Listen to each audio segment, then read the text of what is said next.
We thought we were building a marriage, but God was actually building our purpose. Welcome to Grace and Alignment, where we talk about faith, business, and purpose. I'm JW, and this is Sis. Today, we're going a little deeper.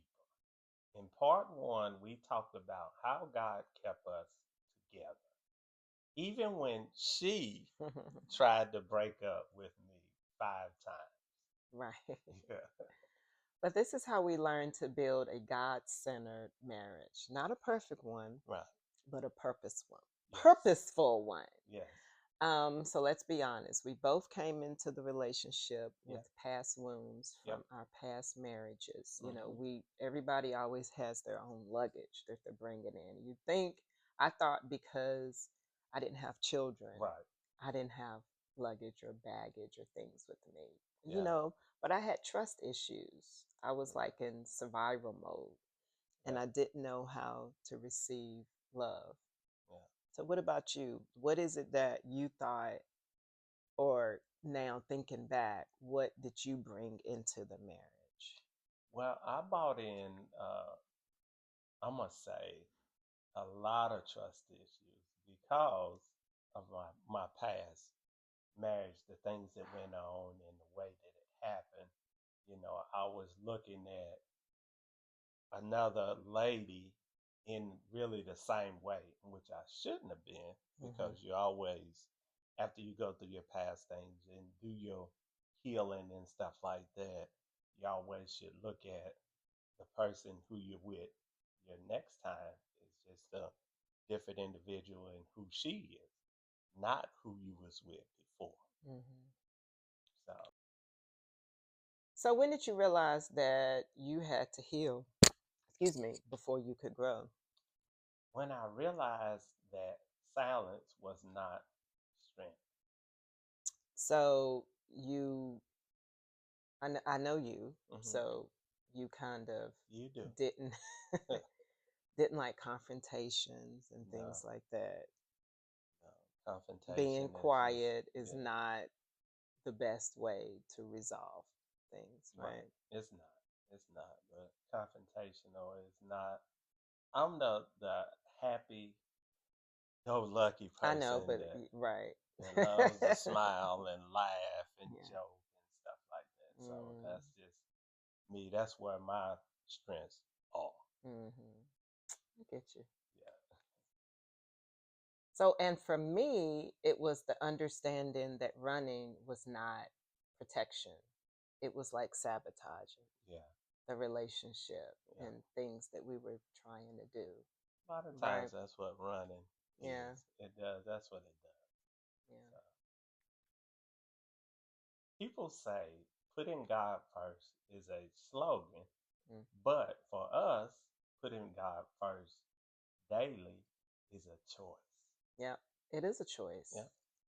It's like part of your routine, right? Yeah. Morning, afternoon, evening, however it looks. But Yeah. inviting God in meant slowing down Yeah. before reacting. Yeah. I had to really work on that part. Yeah. Praying instead of threatening to leave. Yeah. and and me, it helped me learn a lot more about God and the things that we need to do Yeah. from us slowing down, Mm, and yeah. you not running. So Right. And asking God, what are you saying? What am I supposed to be doing? Instead of asking your friends. right. And I know it's so easy to seek your friends out. It But is because when you talk to certain friends, we both have certain friends or family or whatever that right. we talk to on a daily basis. Mhm. So it is easy to do that. But Mhm. if you put God first and speak and talk to Him, just like you would do with one of your friends or family members. So Right. it's the same thing with God. Mhm. Yeah. And so I had to let go of my pride, right? Was that hard? It was That's hard. hard because sometimes God had to check me first. And boy, I had a lot of pride in our dating Yeah. days. But I was looking at it as, I don't know, it's weird, like independence. Yeah.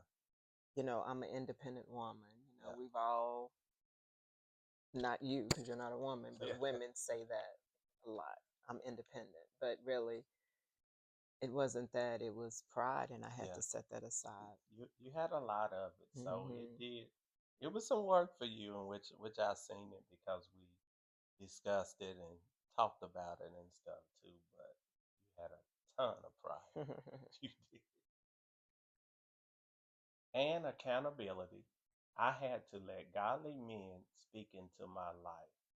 I have a prayer partner that I had for about 8 years that speak into my life every week. It never fails to where he call and pray for me and the family and just all of my friends, my extended family too. So just a great guy that Hmm. really helped me with accountability. Putting God first did not remove conflict. It changed how we handle conflict. Well, yes, It it did. did. It did. That's huge. It is.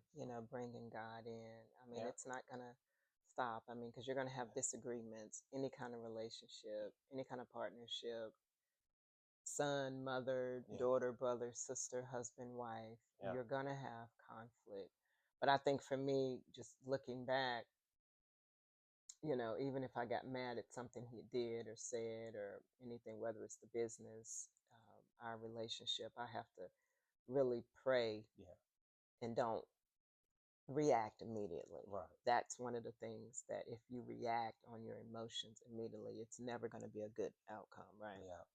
Never. So it helped me a lot too. Is knowing, you know, I got somebody to go to when I Hmm. can go into prayer or pray about something. You helped me a lot with that too. Hmm. You for any decisions or whatever, you would always say, "Let's just pray." So in part one, I talked about the fear of becoming a bonus mom. But in Yeah. reality, once we were in it, the learning curve was real, right? Yeah. So how do you think I handled becoming a bonus mom? Well, I know you handled it great because we was beginning to start to pray and stuff like that. So you was great to both of the girls and stuff, and now super great to our grandkids and stuff. So you handled it real well. From the beginning. I don't know Hmm. how how I thought it was gonna be, but you did. You handled it right. So, what helped us most is remembering I wasn't replacing a mother, right? I Right. was just adding love. I Yeah. was adding just an additional person to Yeah. be there for the girls. But Yeah. at first, it was a little tough. It sounds easy now, Yeah. but in my mind, I'm a perfectionist. Hmm. So, I did worry a lot Yeah. before because the girls were 7 and 11, Yeah. you know. You thought they was at that age. You thought they was judging Yeah, you. absolutely. That's funny to say that about a Listen, it starts young. 7 and 11-year-old. They were they were judging like who is this Who's woman this coming lady? in? Yeah. But I think they did see They consistency did. They and did. that mattered the Yeah. most. What else do you think they saw in me? Well, you know what? The youngest one, I think she saw a lady who she wanted to be like, or dress like, or act like, or talk like. The youngest one.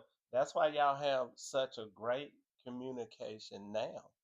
You know what I mean? To where you would think some of the stuff that she would ask, somebody Mhm. else or whatever, but she'll come to you Mhm. and ask you those things. She really values Mhm. your opinion about, Mhm. whether she trying to get a job, start a business, or doing things for her family. She Mhm. really values what you say. And Well, the thank you. oldest one, she just the oldest one. You know what that means? Very independent. My firstborn, she is very independent. she like to do her own thing. But y'all have done had conversations, but not as many as you and our youngest daughter Mm-hmm. have. So Yeah. it's a difference with those two, but Yeah.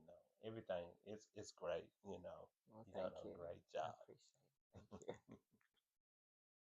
Once we put God first, the relationship wasn't just about us anymore. Yeah, Yeah. it wasn't. It wasn't.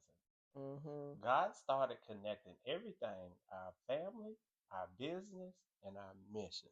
Yeah. And our Yeah, core values come straight from everything we survived: our yeah, commitment, our communication, the integrity, the yeah, consistency, the grace, yeah, the things that used to break us up yeah, or break us, not yeah, break us up, but break us now help us serve yeah. people. It You think? does. Yeah, it does. It mend Mm-hmm. us together, and we have a lot of great answers for people now.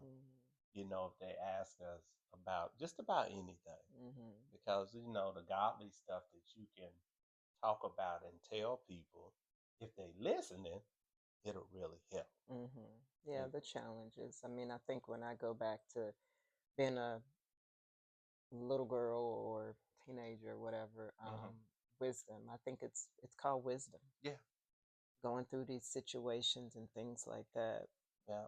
So you have to Mm-hmm. stay focused on God and what you're doing, you know, Mm-hmm. in life, whether it's family, business, or just talking to people. So, what would we tell our younger self, back then? I guess I would tell myself, don't run. Right. Don't don't I would run. tell you that too. Just so Ephesians 3:17 that Christ may dwell in your hearts by faith, that ye bring rooted and grounded in love. It reminds us that the Christian life is not being held together by strength, Yes. right? Our Yeah. perfection or performance, but Hmm. Christ living within us. Yeah. Absolutely. Absolutely. Hmm. What about you? And what would I tell myself? Being vulnerable would not make me weak. Yeah, It makes you yeah, connected. Yeah, and it some men does. have that. It They don't is. want to be vulnerable. Yeah, because we that that man, I'm the man, I'm the man, I'm the Yeah, man, you but know, it don't. it'll Being just vulnerable connect don't. you Yeah, to purposeful people, yeah, God first, and purposeful people yeah, that would have more of an impact yeah, on your life and growth. yeah. And God sent a lot for me. Mm-hmm. I have quite a few godly men that help me, daily or just when I need somebody to talk to. I think that's where a lot of men can go wrong at when you don't have somebody to talk to or you trying to figure it out all on your own. Mm-hmm. It could be one simple thing that either your prayer partner or somebody that you just know could tell you could turn whatever's going on with you into a 360 and just turn it around. Yeah. You know, if you're in a relationship right now and it feels confusing, give God space to speak to you.